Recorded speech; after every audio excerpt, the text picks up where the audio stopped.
It's just sad to see how many excuses some people will make for how greedy and how nasty of a company Blizzard has become. And they don't just treat consumers like shit, they treat their own employees like shit. But I'm not going to rehash all that stuff, how they almost single-handedly turned video games into slot machines, the real money auction house fiasco with Diablo 3, trying to force more personal information out of us like our phone numbers and shit just to play their video games, information they'll likely sell down the road. It's not a case where they're just trying to make a few extra dollars here and there. They're trying to milk us dry. They want it all. And because they're such a big company, what they do influences what other companies do. And that's my biggest issue. Knowing that companies like Blizzard or Ubisoft, if they get away with shoving all these microtransactions in AAA games, and if they're successful in doing so, other companies are going to follow suit, and the next thing you know, it's the new norm. It's the way of life. And I've seen some of the most down-to-earth indie developers get influenced by this crap. And that's why they call it a cancer. A word that I don't take lightly because of my personal relationship with that fucking word. But it's the best way to describe this bullshit. Once upon a time I actually thought we had a chance to fight this shit off. But that chance died with John Bain, aka Total Biscuit. And it's not bad enough these companies are pushing this shit down our throat harder and harder year after year. What's worse is that they have gamers so brainwashed, they got motherfuckers out here mimicking their bullshit, believing that these microtransactions will in the end benefit us somehow. The more money these companies make, the more content they'll give us and things like that.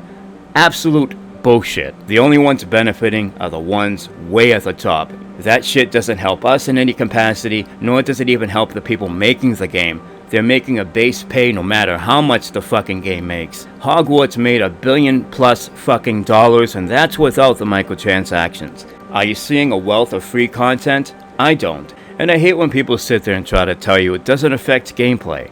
It most certainly does. Games that have microtransactions will always be designed in a way to incentivize you to use your credit card. Ubisoft and Assassin's Creed is a good example. You're going to feel less inclined to swipe your credit card if you feel the in-game world is giving you enough. And so when Ubisoft did add those time-saving resource packs to the cash shop and reviewers were complaining that the game felt more grindy than ever, that wasn't a coincidence. At the beginning, you might not notice it too much. It might not be overbearing. And that's how they get us. Little by little, they'll up the ante year after year. They tweak it a little bit more, and eventually will become conditioned to this bullshit. Some people have gotten so conditioned to this bullshit, they actually think spending half of your time playing a video game, gathering resources, is a reasonable thing. They have convinced themselves that they actually enjoy the grind of doing things over and over and over again in order to get enough currency so they can buy a new cosmetic. Diablo will always have a place close to my heart. When I was a little kid, my mother would take me to New Jersey to visit our family, and they would stick me in my cousin Jay's room. He'd be gone all day drinking and gambling. He'd come home late at night, play Diablo 2 till the wee hours of the morning, sleep for an hour, and then go out and do it all again. And I remember faking that I was sleeping, but watching him play the game. I was so fascinated. And once I got his schedule down, I started waiting for him to leave in the daytime, and I would sit there at his computer and play the game. I had no idea what the fuck I was supposed to be doing in the game. I was just so happy to interact with it. And so I have a close connection with this game. And it just sucks to have to feel conflicted, because on one hand, I have been waiting years to play Diablo 4. And because of my shitty health, I didn't think I would be around when it did come out. But here we are. Lucky me, I'll be able to play Diablo 4. Except, I don't want to reward this kind of greedy, shameful business practice. That's just where I'm at personally. I'm not trying to sway your opinion, but I do want you to consider before you say some shit like maybe it's time for you to get a new hobby, old man. This is how games are nowadays. That's just not true. Every AAA game does not have a fucking battle pass, okay?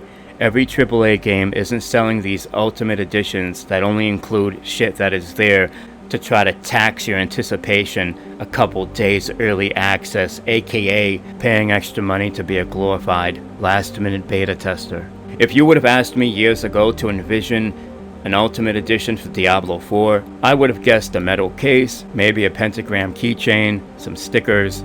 But instead what we got was, the only physical copy you can buy is a standard edition. Those special editions are digital only. The Ultimate Edition should be called the Impatient Edition, because you're not only paying to play the game early, you're also paying to skip the time needed to wait to unlock things in that battle pass. When I say these things out loud, it doesn't even feel real. So let's just quickly talk about paid early access and what that does to the community. First of all, if you're a content creator, and chances are you or someone you know is, and you're serious about creating content, you're trying to compete with other people on the platform, you need to get the early access edition. Even being behind 1 or 2 days is like an eternity in this world.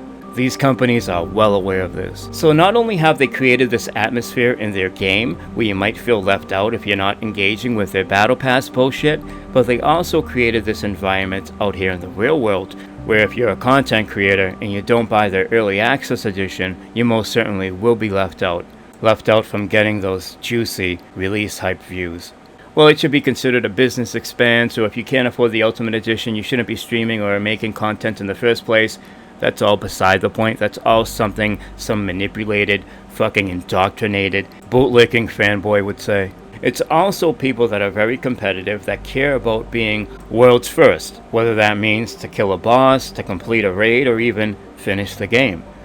People are going to have a 4-day advantage on you. I know a lot of people that don't play the Call of Duty campaign because they feel like if they don't start playing the multiplayer right away, people are going to gain an advantage, whether that means unlocking certain attachments and better perks. Activision Blizzard saw that and turned it into a business model. Gamers, generally speaking, don't like to feel like they're missing out or being left behind.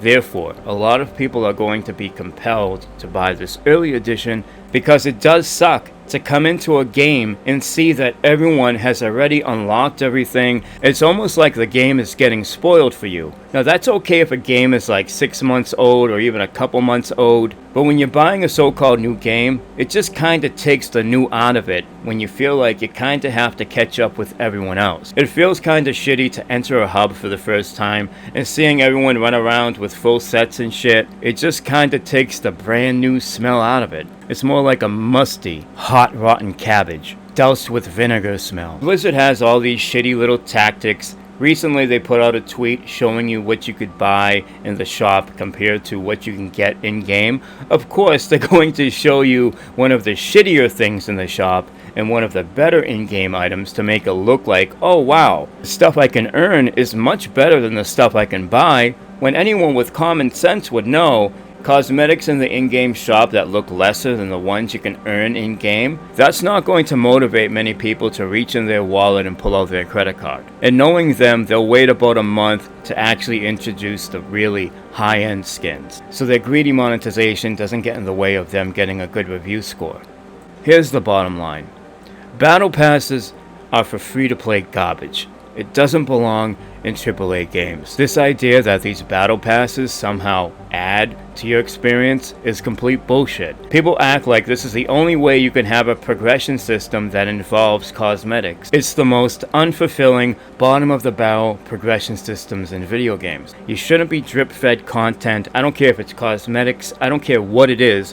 When you're paying $70+ fucking dollars for a video game, that should be enough, okay? It doesn't matter how much these companies make. The outcome, their roadmap, it will always be the same. This isn't fucking Kickstarter, where you have different tiers of content depending on how much money was raised. These companies have convinced some of you that the more money they make, the better the servers are going to be, the more updates they'll push out, the better end experience you'll get, when that's usually not the case.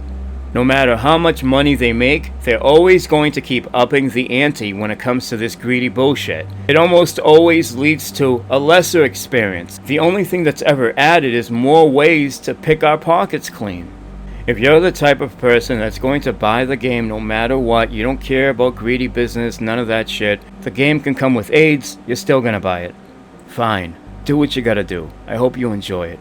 But please, do not go out here and start defending this bad business and act like it's somehow benefiting us and all this other fucking bullshit. Let these companies defend their own shitty business decisions. Let them hire people to damage control. Don't volunteer